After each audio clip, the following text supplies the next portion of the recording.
The iPhone 14 Pro Max is in a league of its own. Following months of leaks and rumors, Apple finally revealed the iPhone 14 Pro and iPhone 14 Pro Max at its September event.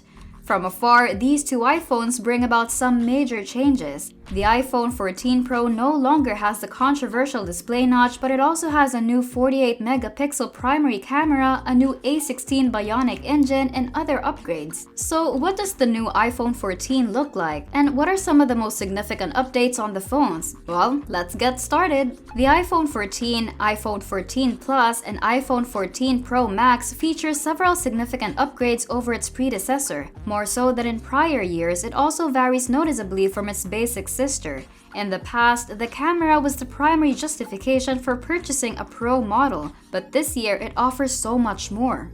The Apple iPhone 14 Pro has a well-known look, but this year it differs significantly from previous models in a number of important ways. The front of the gadget is one of those variations. In comparison to how it had been since the release of the iPhone X in 2017, the notch was somewhat smaller in 2021. That notch, however, no longer exists as of 2022. Apple is replacing it with Dynamic Island, a large pill-shaped cutout that houses the Face ID sensors and the front camera.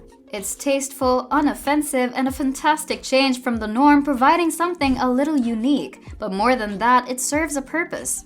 The Dynamic Island, which is shaped like a pill, may be customized to display tiny symbols and information from an open app like Apple Music or the clock.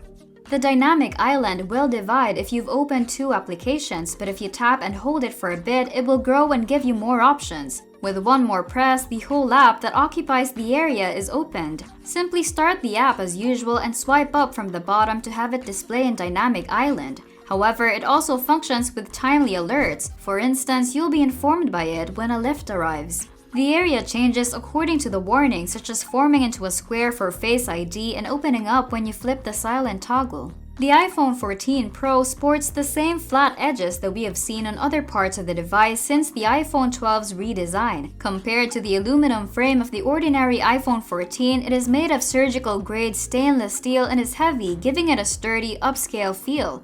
The volume controls and the silent slider are still located on the left edge. The SIM tray has been eliminated for users in the US, leaving just room for eSIM. There is now a frosted border in the stead, while the speakers surround the Lightning charging connector at the bottom. By the way, if you're watching us for the first time, make sure to hit that subscribe button and turn on notifications so you can enjoy our future videos while getting updated. Getting back to the topic, like its predecessor, the iPhone 14 Pro is IP68 water and dustproof, but this year's model comes in new color variations, including deep purple, which is by far the favorite. Even yet, if you're looking for something a bit less eccentric, you still have the gold, silver, and space black options available. However, the purple is very eye-catching. Unlike the original model's two-lens system, the iPhone 14 Pro's back camera continues to be a three-lens setup with a LiDAR sensor in the upper left corner.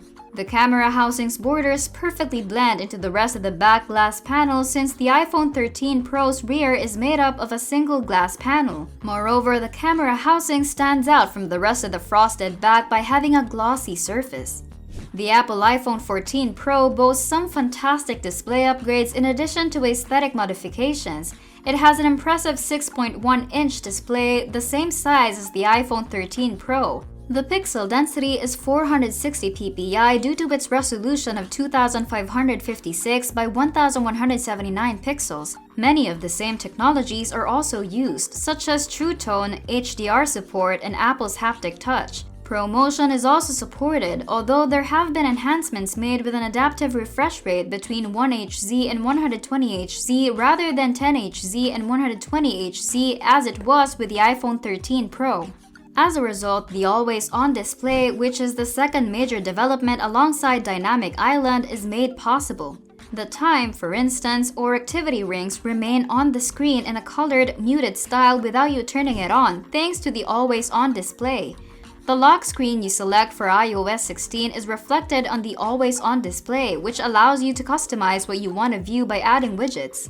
Now, an always-on display is not a huge concern for Android users. It has been a feature of Android smartphones for years, not only flagships but also mid-range and low-cost phones. However, the iPhone 14 Pro and the iPhone 14 Pro Max are the first Apple iPhones to use the technology, so it's intriguing for iPhone aficionados even though Apple has provided the capability on its Apple Watch since the Series 5. The iPhone 14 Pro delivers a maximum brightness of 1600 nits elsewhere on the screen, 400 nits more than the iPhone 13 Pro, but it also reaches a maximum brightness of 2000 nits. The A16 Bionic chip has been upgraded in the iPhone 14 Pro as opposed to the ordinary Apple iPhone 14 and iPhone 14 Plus. A 6-core CPU as well as a 5-core GPU are both featured on the 4nm device. A 16-core neural engine is also included. Considering that the iPhone 13 Pro had no issues, we don't anticipate any from the iPhone 14 Pro, especially with a new chip. Satellite connection is also available on the iPhone 14 Pro and the iPhone 14 Pro Max. In essence, this implies that the iPhone 14 Pro will let you text emergency services when there is no phone coverage. For the time being, this is only available to residents of the US and Canada, and the first 2 years are free. The iPhone 14 Pro and iPhone 14 Pro Max have the same storage options as the iPhone 13 Pro, starting at 128 GB and going up to 256 GB, 512 GB, and 1 TB. There is no microSD support for storage expansion, as there has always been since the release of the iPhone. Since the iPhone will only accept eSIM, there is no SIM tray for the individuals who live in the US. You won't require a nano SIM anymore, but if you frequently transfer phones or travel and want to get a local SIM at your destination, this might be a major hassle. Luckily, there will still be a nano SIM tray available in iPhone models sold outside of the US. Moreover, the battery of the iPhone 14 Pro has been upgraded, providing up to 23 hours of movie playing as opposed to up to 22 hours on the iPhone 13 Pro. The iPhone Pro models have always placed a strong emphasis on their cameras, and the iPhone 14 Pro is no exception. A primary camera, an ultra-wide camera, and a telephoto camera make up the triple rear camera set up on the back. However, several improvements have been made. A 48-megapixel sensor with an f1.78 aperture has replaced the 12-megapixel sensor in the primary camera. 4 pixels are combined to create a quad-pixel sensor, which aims to get superior low-light results from a bigger sensor. The telephoto lens is 12 megapixels with an f2.8 aperture, while the ultra-wide-angle camera now offers 12 megapixels with an f2.2 aperture.